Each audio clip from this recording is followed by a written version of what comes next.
नमस्कार दोस्तों, आज की इस वीडियो में हम बात करने वाले हैं पेशाब में खून आने के बारे में, यानी कि ब्लड इन यूरिन। दोस्तों, पेशाब में खून आना क्या होता है? तो पेशाब में खून दिखना काफ़ी भयावह हो सकता है, और जबकि कई ऐसे उदाहरण हैं जो पेशाब में खून आने की स्थिति को हानि रहित बताते हैं, और कई मामलों में पेशाब में खून आना किसी गंभीर विकार का संकेत भी दे सकता है। पेशाब में स्पष्ट रूप से दिखाई देने वाले खून को ग्रॉस हेमेट्यूरिया कहा जाता है, और मूत्र में रक्त जो कि केवल माइक्रोस्कोप की मदद से देखा जा सकता है, वो तब पाया जाता है जब डॉक्टर पेशाब की जांच करते हैं, और उसे हम माइक्रोस्कोपिक हेमेट्यूरिया कहते हैं। किसी भी तरह से खून आने के कारण को निर्धारित करना ज़रूरी होता है, क्योंकि पेशाब में खून अपने आप भी आ सकता है और यह किसी अन्य कारण से भी जुड़ा हो सकता है। कभी कभी पेशाब में खून की मात्रा इतनी कम होती है कि उनको साधारण आंखों से नहीं देखा जा सकता, और उनका पता तब चलता है जब किसी कारणवश पेशाब टेस्ट करवाया जाता है। क्योंकि एक स्वस्थ पेशाब में बिल्कुल भी खून की मात्रा नहीं होती, और इसीलिए डॉक्टर द्वारा पेशाब की जांच करना जरूरी होता है। पेशाब में खून तब मिलता है जब पेशाब गुर्दे, मूत्राशय और मूत्रपथ यानी कि ट्यूब के अंदर से गुजरता है। तो दोस्तों, सबसे पहले तो हम ये जानेंगे कि पेशाब में खून आने की समस्या के कितने प्रकार होते हैं। तो दोस्तों, इसका एक पहला प्रकार है ग्रॉस हेमेट्यूरिया। तो इसमें जो है पेशाब में खून की मात्रा अधिक होती है, जिसको आंखों द्वारा स्पष्ट रूप से देखा जा सकता है। और दूसरा होता है माइक्रोस्कोपिक हेमेट्यूरिया, जिसमें पेशाब में खून की मात्रा बहुत कम होती है और जिसको देखने के लिए माइक्रोस्कोप की आवश्यकता पड़ती है। अब हम दोस्तों जानेंगे कि पेशाब में खून आने के क्या लक्षण और संकेत हो सकते हैं। तो दोस्तों, हेमेट्यूरिया से ग्रसित लोगों में कुछ लक्षण आपको दिखाई दे सकते हैं, और इसके लक्षण पेशाब में खून आने के कारणों पर निर्भर करते हैं, जैसे कि पीठ में या कमर के एक तरफ दर्द होना, पेट के निचले हिस्से में दर्द होना, अचानक से पेशाब आना और पेशाब करने में कठिनाई होना। और यदि पेशाब में पर्याप्त मात्रा में खून मौजूद है तो वह खून का थक्का यानी कि ब्लड क्लोट बना सकता है, और खून का थक्का पेशाब के प्रवाह को पूरी तरह से अवरुद्ध कर सकता है, जिससे कि अचानक से अत्यंत तेज दर्द और पेशाब करने में अक्षमता उत्पन्न हो जाती है। पेशाब में गंभीर रूप से खून आना थक्के का कारण हो सकता है, और खून में थक्के आमतौर पर मूत्रपथ में किसी प्रकार की चोट या फिर घाव के कारण बन सकते हैं। अब हम दोस्तों जानेंगे कि डॉक्टर को आपको कब दिखाना चाहिए। तो अगर किसी व्यक्ति को अपने पेशाब में खून दिखाई देता है तो उनको 1 या 2 दिन के भीतर डॉक्टर से बात कर लेनी चाहिए। लेकिन जिन लोगों के पेशाब में खून की अधिक मात्रा आ रही है, पेशाब करते समय अधिक दर्द हो रहा है, पेशाब करने में कठिनाई या फिर अक्षमता महसूस हो रही है, तो उन्हें उसी समय डॉक्टर के पास जाना चाहिए। और जिन लोगों के पेशाब में खून की मात्रा है, उनमें कुछ लक्षण और विशेषताएं चिंता का कारण बन सकती है, जैसे कि पेशाब में खून की अधिक मात्रा होना, 50 साल के बाद की उम्र होना, टांगों और पैरों में सूजन होना, या फिर हाई ब्लड प्रेशर यानी कि हाई बीपी होना। तो ये सारी चीजें चिंता का कारण बन सकती है। तो ऐसी स्थिति में आपको डॉक्टर को या डॉक्टर से बात कर लेनी चाहिए। अब हम दोस्तों जानेंगे कि पेशाब में खून आने के क्या कारण होते हैं, मतलब कि पेशाब में खून क्यों आता है। तो दोस्तों, पेशाब में खून की उपस्थिति के लिए कई कारण जिम्मेदार हो सकते हैं, जिनमें से कुछ सौम्य कारणों से लेकर गंभीर कारण भी शामिल है। जैसे कि सबसे पहले बात करें दोस्तों, मूत्राशय में इन्फेक्शन यानी कि ब्लैडर इन्फेक्शन, जैसे कि सिस्टाइटिस। इसमें अक्सर पेशाब करते समय दर्द और जलन महसूस होती है। बात करें गुर्दे में इन्फेक्शन यानी कि किडनी इन्फेक्शन की, तो इसके कारण शरीर का उच्च तापमान और पेट के एक तरफ दर्द होता है। बात करें गुर्दे में होने वाली पथरी की यानी कि किडनी स्टोन की, तो यह कई बार दर्द रहित भी होती है, लेकिन कई बार यह गुर्दे से आने वाली एक ट्यूब को बंद कर देती है, जिससे कि गंभीर पेट दर्द शुरू हो जाता है। उसके बाद दोस्तों होता है यूरेथ्राइटिस की। बात करें तो मूत्र को शरीर से बाहर ले जाने वाली ट्यूब यानी कि मूत्र मार्ग में सूजन होना, और यह समस्या अक्सर यौन संचारित रोगों यानी कि STI से होती है, जैसे कि क्लेमाइडिया। उसके बाद दोस्तों बात करें बढ़ी हुई पौरुष ग्रंथि की यानी कि एनलार्ज्ड प्रोस्टेट ग्लैंड की, तो यह वृद्ध पुरुषों में होने वाली एक सामान्य स्थिति है, जिसका पौरुष ग्रंथि में कैंसर से कोई लेना देना नहीं होता। बढ़ी हुई पौरुष ग्रंथि मूत्राशय की जगह घेर लेती है और उसे दबा देती है, जिससे कि कुछ समस्याएं पैदा हो जाती है, जैसे कि पेशाब करने में कठिनाई और बार बार पेशाब करने की जरूरत पड़ना वगैरह।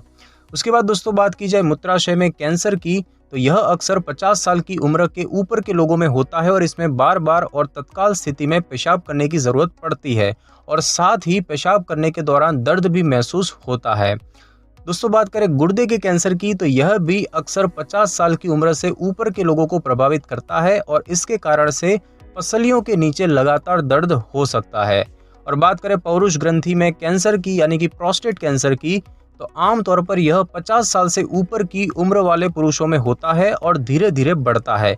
इसके अन्य लक्षणों में तत्काल पेशाब करने की आवश्यकता होना, बार बार पेशाब करना और मूत्राशय खाली करने में कठिनाई महसूस होना वगैरह शामिल है।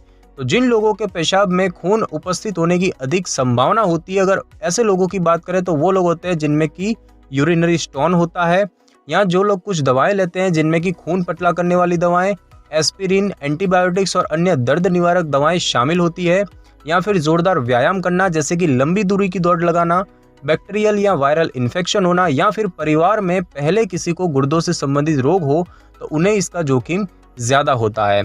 और अन्य कारक भी है जो कि पेशाब का रंग बदलने का कारण बनते हैं, जैसे कि कुछ प्रकार के खाद्य पदार्थ जो कि पेशाब को गुलाबी रंग में बदल देते हैं, जैसे कि चुकंदर, कुछ प्रकार की दवाएं जो कि पेशाब को लाल या भूरे रंग में बदल देती है, जैसे कि एंटीबायोटिक्स जिसमें कि नाइट्रोफ्यूरेंटोइन और रिफेम्पिसिन, और मासिक धर्म के दौरान पेशाब में खून मिलकर आना जो कि इसे गुलाबी रंग में बदल सकती है। और अब हम दोस्तों जानेंगे कि पेशाब में खून आने की रोकथाम कैसे की जा सकती है। तो दोस्तों पेशाब में खून आने की स्थिति को रोकना कठिन होता है, लेकिन कुछ ऐसे स्टेप हैं जिनका अनुसरण करके इसके जोखिम को कम किया जा सकता है। जैसे कि गुर्दे में पथरी होने की स्थिति में खूब मात्रा में तरल पदार्थों का सेवन करें, नमक के सेवन की मात्रा पर निगरानी रखें और ऑक्सीलेट और पशु प्रोटीन जैसे उच्च पदार्थों का सेवन कम करें।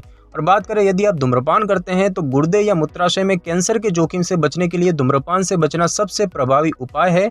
धूम्रपान ना करने वालों के मुकाबले धूम्रपान करने वाले लोगों में मूत्राशय कैंसर होने के जोखिम 4 से 5 गुना अधिक होते हैं। और अब हम दोस्तों जानेंगे कि पेशाब में खून आने का निदान कैसे किया जाता है। तो दोस्तों पेशाब में खून आने के कारण को निर्धारित करने के लिए डॉक्टर मरीज से उसके लक्षणों से जुड़े कुछ सवाल पूछ सकते हैं, जैसे कि दर्द या फिर तकलीफ वगैरह के बारे में। और इस समस्या का निदान करने के लिए डॉक्टर को मरीज का मूत्र परीक्षण करने की भी जरूरत पड़ती है। अगर डॉक्टरों को लगता है कि मरीज को इन्फेक्शन है तो वे बाकी टेस्ट के रिजल्ट आने से पहले मरीज को एंटीबायोटिक्स दवाएं देते हैं। अगर टेस्ट रिजल्ट्स में इन्फेक्शन के कोई परिणाम दिखाई नहीं देते हैं तो मरीज को विशेषज्ञों के पास रेफर कर दिया जाता है। और इस स्थिति में डॉक्टर मरीज का शारीरिक परीक्षण करते हैं, जिसमें पुरुषों के लिए गुदा का परीक्षण और महिलाओं के लिए योनि का परीक्षण शामिल होता है। पेशाब में खून आने के कारण को निर्धारित करने के लिए कई अलग अलग परीक्षणों का प्रयोग किया जाता है, जैसे कि माइक्रोस्कोपिक परीक्षण द्वारा पेशाब का परीक्षण करना सिर्फ पेशाब में खून की मौजूदगी ही नहीं बताता बल्कि इन्फेक्शन के सबूत भी दिखाता है, जैसे कि सफेद रक्त कोशिकाएं या बैक्टीरिया वगैरह। अगर गुर्दे में किसी प्रकार की बीमारी है तो मूत्र विश्लेषण से उस बीमारी का पता लगाया जा सकता है। यूरिन कल्चर टेस्ट की मदद से सूक्ष्म जीवों की आनुवंशिक सामग्री के सटीक कारणों की पहचान की जा सकती है। गुर्दे के कार्यों का मूल्यांकन करने के लिए खून टेस्ट किया जाता है। सिस्टोस्कोपी एक ऐसी प्रक्रिया होती है जिसमें कि एक पतली ट्यूब की मदद से मूत्र मार्ग और मूत्राशय के अंदर की जांच की जाती है, और सिस्टोस्कोपी की मदद से ऊतकों के सैंपल भी लिए जा सकते हैं, जिसकी मदद से कैंसर कोशिकाओं का पता लगाया जाता है। और गुर्दे की बीमारियां जो कि मूत्र में खून आने का कारण बनती है, इन बीमारियों के परीक्षण करने के लिए गुर्दे की बायोप्सी वो भी की जा सकती है। और गुर्दे के लिए कुछ इमेजिंग टेस्ट जैसे कि सीटी स्कैन, अल्ट्रासाउंड और इंट्रानर्वस पाइलोग्राम वगैरह का इस्तेमाल ऊपरी मूत्रपथ में खून आने के कारणों को निर्धारित करने के लिए किया जाता है। अब हम दोस्तों जानेंगे कि पेशाब में खून आने का इलाज कैसे किया जाता है। तो दोस्तों पेशाब में खून आने के ज्यादातर कारण जैसे कुछ दवाएं, छोटी मोटी चोटें या फिर गुर्दे की पथरी वगैरह अस्थायी होती है और जिनका लंबे समय तक प्रभाव नहीं पड़ता। ज्यादातर लोगों के लिए मूत्रपथ का इन्फेक्शन इलाज योग्य होता है। अगर जल्दी पता लगा लिया जाए तो मूत्रपथ के कैंसर का अच्छा पूर्वानुमान लगाया जा सकता है। मूत्रपथ के कैंसर का समग्र पूर्वानुमान कैंसर के सटीक प्रकार पर निर्भर करता है। पेशाब में खून आने के कारणों के आधार पर इसका उपचार किया जाता है, जैसे कि मूत्रपथ के इन्फेक्शन को साफ करने के लिए एंटीबायोटिक दवाइयां लेना, बढ़ी हुई पौरुष ग्रंथि को कम करने के लिए डॉक्टर द्वारा लिखी दवाएं लेना, मूत्राशय या गुर्दे की पथरी को तोड़ने के लिए शॉक वेव थेरेपी का इस्तेमाल करना, और कुछ मामलों में उपचार जरूरी नहीं होता। जब तक पेशाब में से खून की मात्रा पूरी तरह से गायब ना हो जाए तब तक डॉक्टर के कहे अनुसार उनके पास जाते रहें। और अब हम दोस्तों जानेंगे कि क्या पेशाब में खून आना चिंताजनक होता है। तो दोस्तों पेशाब में खून आना खतरनाक साबित हो सकता है, हालांकि अधिकतर मामलों में कारण ज़्यादा हानिकारक नहीं होता, लेकिन यह एक गंभीर समस्या की ओर संकेत जरूर हो सकता है।